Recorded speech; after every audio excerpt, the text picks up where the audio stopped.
Dengue প্রতিরোধ সহ শহরকে পরিচ্ছন্ন রাখতে বিশেষ উদ্যোগী হলো রায়গঞ্জ পৌরসভা। রায়গঞ্জ পৌরসভার বিভিন্ন প্রান্তে লাগানো হয়েছে ফ্লেক্স, যাতে লেখা রয়েছে শহরকে নোংরা করলে 1000 টাকা থেকে শুরু করে 1 লক্ষ টাকা পর্যন্ত জরিমানা হতে পারে। রায়গঞ্জ শহরের দেবীনগর, কলেজপাড়া, শিলিগুড়ি মোড়, রাজবিহারী মার্কেট সহ বিভিন্ন বাজার সংলগ্ন এলাকায় এই ধরনের ফ্লেক্স লাগানো হয়েছে পৌরসভার পক্ষ থেকে। এই ধরনের উদ্যোগকে সাধুবাদ জানিয়েছেন বাজার কমিটিগুলি থেকে শুরু করে সাধারণ মানুষ। দেবীনগর বাজার ব্যবসায়ী সমিতির সাধারণ সম্পাদক দীপঙ্কর প্রামাণিক জানান, মানুষের মধ্যে সচেতনতা ভারতে এ ধরনের উদ্যোগ কার্যকরী হবে। রায়গঞ্জে পৌর প্রশাসক সন্দীপ বিশ্বাস এ প্রসঙ্গে জানান, মিশন নির্মল বাংলা প্রকল্পে 27টি পৌরসভায় এই ধরনের একটি করে ব্যানার দেওয়া হয়েছে এবং পৌরসভা নিজ উদ্যোগে 11টি জায়গায় ব্যানার লাগিয়েছে। ওইসব স্থানে নোংরা আবর্জনা ফেললে সর্বাধিক 1 লক্ষ টাকা পর্যন্ত জরিমানা হতে পারে। দাদা কি নাম আপনার? দীপঙ্কর প্রামাণিক। কি দায়িত্বে আছেন? আমি বাজার কমিটি সেক্রেটারি পদে আছি। কোন বাজার? আমাদের দেবীনগর বাজার। বলছি বাজারের সামনে একটা পৌরসভাতে একটা পোস্টার লাগানো হয়েছে, নোংরা যেখানে সেখানে ফেললে সেখানে ফাইন করা হবে। বিষয়টিকে কিভাবে দেখছেন? না, অ্যাকচুয়ালি ব্যাপারটা হচ্ছে আজকে সকালে হঠাৎ করে পোস্টারটা দেখলাম। এ ব্যাপারে পৌরসভা আমাদেরকে কোনো ইনফর্ম করেনি। অ্যাকচুয়ালি আমাদের বাজার যেটা সিস্টেম হচ্ছে, সারাদিন বাজার হয়ে যাওয়ার পর বিকালবেলা আমরা টোটাল নোংরাটা ঝাড় দিয়ে এক জায়গায় জড়ো করে মন্দিরের সামনে রাখি, সেখান থেকে পৌরসভার গাড়ি এসে কালেক্ট করে নিয়ে যায়। কিন্তু ব্যাপারটা পোস্টারটা দেখে আমরাও কনফিউজ যে ব্যাপারটা ঠিক কি বোঝাতে চাইছে। যদি পৌরসভা ব্যাপারটা আমাদেরকে একটু ভালো করে বুঝিয়ে দেয় তাহলে আমাদের একটু সুবিধা হয়। তবে আপনারা বিষয়টিকে কি সমর্থন করছেন? হ্যাঁ, অবশ্যই সমর্থন করছি। নোংরা আবর্জনা তো কখনোই ভালো জিনিস না। আর তার মধ্যে রিসেন্ট ডেঙ্গুর যা প্রকোপ বেড়েছে, তাতে আমরাও চাই পরিষ্কার পরিচ্ছন্ন থাকতে। বাজারের একটা নোংরা তো প্রতিদিন হয়, সেই নোংরাটা সঠিক পদ্ধতিতে যেন আমাদের পর্যন্ত, মানে পৌরসভার নোংরা ফেলার জায়গা পর্যন্ত পৌঁছে যায়, ভ্যাট পর্যন্ত পৌঁছে যায়, সেটাও আমরাও চাই। এবং বাজারের বাইরেও তো অনেক মানুষ আশেপাশে নোংরা ফেলে। দেখুন, বাজারের আশেপাশে, বাজারের এইটুকু আশপাশ দিয়ে যারা, অ্যাকচুয়ালি পৌরসভার তো প্রতি বাড়িতে বাড়িতে ডাস্টবিন দেওয়াই আছে, যেখান থেকে ভ্যান এসে কালেক্ট করে নিয়ে যায়। তারপরেও আশেপাশের বাড়িতে কিছু নোংরা হলে তারা ওই আমরা যেখানে নোংরা রাখি ওখানটায় রেখে যায়, ওখান থেকে পৌরসভার গাড়ি কালেক্ট করে নিয়ে যায়। সেক্ষেত্রে যে ফাইন করার যে বিষয়টা, এই বিষয়টা কিভাবে দেখছেন? হ্যাঁ, ওটাই আমি বলছি যে অ্যাকচুয়ালি ফাইনটা কি জন্য হবে আমি তো এটা ঠিক বুঝতে পারিনি।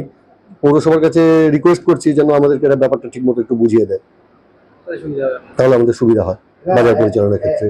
একটা সাধারণ দোকানদারের ক্ষেত্রে 1 লাখ টাকা পর্যন্ত ফাইন, এটা 1,000 টাকা থেকে 1 লাখ টাকা ফাইন। না, এটা তো মানে অত্যাধিক হয়ে যাচ্ছে। এত টাকা ফাইন দেওয়া তো সম্ভব না।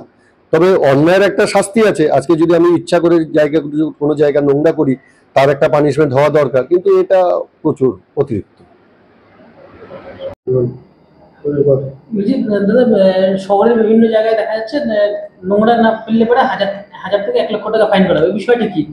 বিষয়টা হলো যে পৌর নগর উন্নয়ন দপ্তরের পক্ষ থেকে আমাদেরকে পরামর্শ দিয়েছে পৌরসভাকে বিভিন্ন জায়গায় যেখানে নোংরা আবর্জনা ফেলা নিষিদ্ধ সেই জায়গাতে একটা করে ব্যানার লাগাবার জন্য। সেই কারণেই আমরা 27টা ওয়ার্ডে 27টা কোঅর্ডিনেটরকে আমরা একটা করে ব্যানার দিয়েছি যে এটা নির্দিষ্ট জায়গায় লাগাবার জন্য। আর শহরের মূল প্রাণ কেন্দ্রগুলোতে 11টা জায়গায় আমরা ব্যানার লাগিয়েছি পৌরসভার পক্ষ থেকে ডাইরেক্ট, যে এই 11টা জায়গাতে আপনারা আবর্জনা ফেলবেন না। ওখানে আবর্জনা ফেললে 1 লক্ষ টাকা পর্যন্ত সর্বাধিক ফাইনের আওতায় আসতে পারেন কেউ ফেললে। সেই ক্ষেত্রে তো একটা নজরদারি আমাদের যথেষ্ট আছে, আমরা নজরদারি করছি। আমাদের ক্যামেরা, সিসি ক্যামেরা আছে। সিসি ক্যামেরা দিয়ে আমরা দেখে নেব যে কে আবর্জনা ফেলছে, তাকে আমরা সহজেই চিহ্নিতকরণ করে তার অ্যাকশন নেব। কিছু কিছু জায়গায় ব্যবসায়ীরা একটু চিন্তার কিচ্ছু নেই, চিন্তার কোনো কারণে আমার সাথে যোগাযোগ করতে পারে। আমার ফোন নম্বর সব ব্যবসায়ী, সব সংগঠন, গণসংগঠনের কাছে আছে। প্রয়োজন পড়লে তারা আমার পরামর্শ গ্রহণ করতে পারে। আমরা নির্দিষ্ট স্থানে, দেখবেন বাংলা এলাকা আছে তো ব্যানারটা, এখানে আবর্জনা ফেলিবেন না, তার মানে যেখানে ব্যানারটা লাগানো আছে সেই স্থানে আবর্জনা ফেলবেন না। তার মানে কি সব জায়গাতেই আবর্জনা ফেলতে আমরা নিষেধ করছি? তা তো নয়।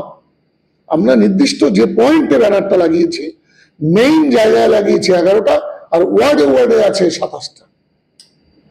আপাতত এই 38টা জায়গাতে লাগানো আছে। ব্যুরো রিপোর্ট, নিউজ বৃত্তান্ত। Wait, so this was your wedding look? Oh my God, Tammy, you look pretty. Dhaka থেকে যখন আইছিলাম এ হগল আমার মা আমারে পরায় দিছিল। It's so authentic, Thammi. I will go for this look. But what about my goina? সাদা রঙের রুমালটিতে গোলাপি রঙের কাজ, সব মিলিয়ে দারুণ হবে নতুন কনের সাজ। আমার গয়না আমার শ্রী ঢাকা জুয়েলার্স, আভিজাত্যের গয়না। সব মাই চায় মেয়েকে রাজরানীর মতন সাজাতে, সাজিয়ে তুলতে চায় সোনার গয়নায়। ওরিয়েন্ট জুয়েলার্স, সোনা যা সর্বক্ষণের। ছোট ছোট অনুভূতি, স্মৃতিগুলো থেকে যায় সব সময় আদরে। কুকু কুকু, কিরে হলো? আসছি। লকডাউন সময় তো হয়ে এলো। কিছু স্মৃতির ভাজেই তোলা থাকে শুভারম্ভে প্রাপ্তি। 50 বছরের অভিজ্ঞতায় আগ্নেশ্বর জুয়েলার্স, নিখুঁত গয়নার কারিগরি। Agneshwar jewellers, NS road, Raiganj.